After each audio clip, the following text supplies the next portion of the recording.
the concept of value shows up in a person's mind, there are actually two kinds of value that people are thinking of, either consciously or unconsciously. The first type of value is logical value. What can this product do for me?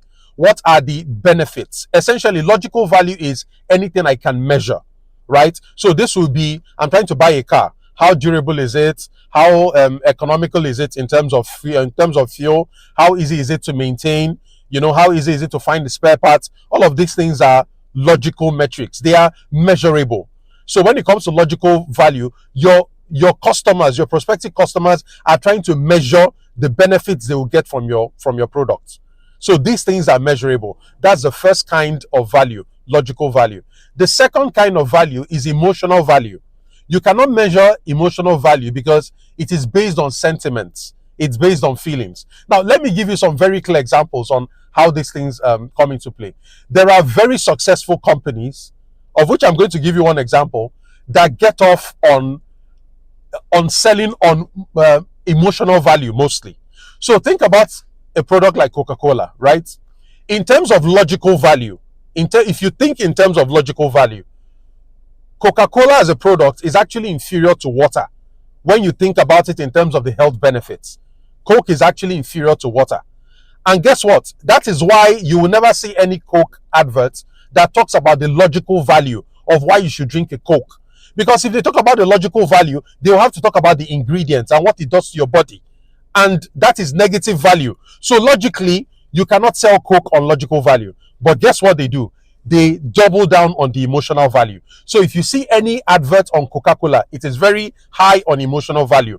Coca-Cola espouses friendship, excitement, fun, soccer, football, right? All of these are emotional values. So essentially, if you drink a Coke, you're going to be more friendly, you're going to be more fun. There was even that advert about Coke that did you take the Coke and you're like, brrr. What does that mean? It's all emotional. It's all emotional. So Coke is a multi-billion-dollar business because it sells a product and focuses mostly on the emotional value, even though the product may have negative logical value, but they don't talk about the logical value of Coke because they know that is an argument they will not win.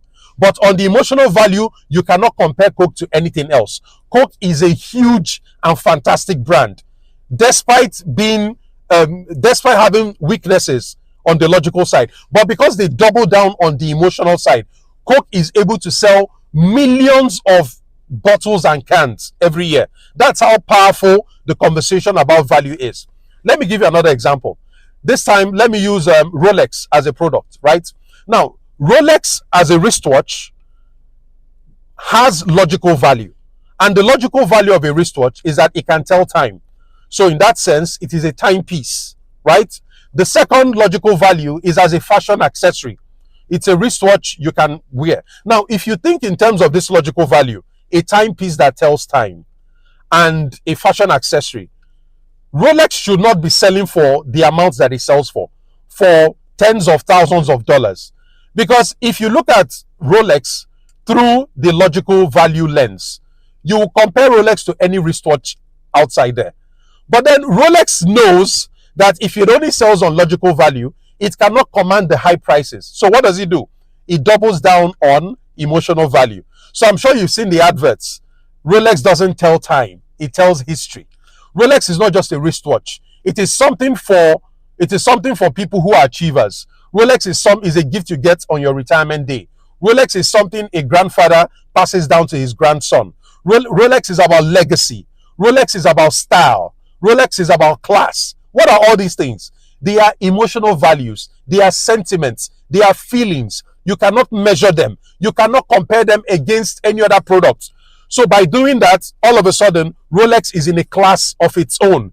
And when you're in a class of your own, guess what you get to do? You get to charge any price you want because nobody can compare you to another competitor. When you sell only on logical value, then I can compare you to your competition.